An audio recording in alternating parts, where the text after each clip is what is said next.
Mienu bi wa Hunter West Mensimo wa Toyamantemu nene womo so ani abreko kyerese womo ye kyere pade ati aban no fi se womo so kwan no amansiefo osu no womo so de womo nyo anya kura ho so yakopie mu ho amade hie ni Adom TV Kasee edi nkomoyi amanfo a wotini wa amanfo ene Funkoe wayo ye kyere ati aban ene Hunter West Mensin Assembly esansa womo akwan enye o kyere mu a ekwan ya ekasa nkrom yenu ebomu yi Enfie dunan ye ena kontrata bia emaso na mwa wo ewo setene mu wo hyemu pa sankrom ye no enipa wo mu eye empemdu ya woto aba edema NPP aban senti ohudi enti aban ebetwa wo mu eja odi adesre eto aban enim sada Roma ontwa nani emra mehwe wo mu ekwan yi be 1 week ni enko market yentumi ntwa kwan akwan ye fama ye kale ntum mfam yesro mre wo organizer yesro for NPP abel ba madan bo hia Shada me dem potempoto.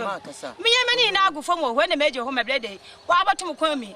Aba ne asabo he na ate ye woman organizer. NPP no vote awu Funkoe papa St. Mary's branch. No vote o papa woman organizer na makase. Ma sholu bu shada me dem potempoto. Ana bu yasro Funkoe ba madam boy Funkoe no amam. Onye de e bia yesori ya na onye ndo de ye begina agonu mu. Mbesafo 3.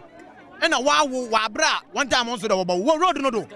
Yankopon bo na yada na ase de the members are put in our way no Yankopon Adom we yan won hom we yan wan maframa but ehu de one time anso de wo na wo we it's all ye ni papa na wa hye egomafo no ma ende ye begina mi de ye demonstration fishing community and e binum wo kwa abenim ma ozine de enam no kra no before enam amon e de be fi kro no me de bodu junction enam no wa say e to na onye ye wa agba say oya wo farm produce na edreba or there be your problem.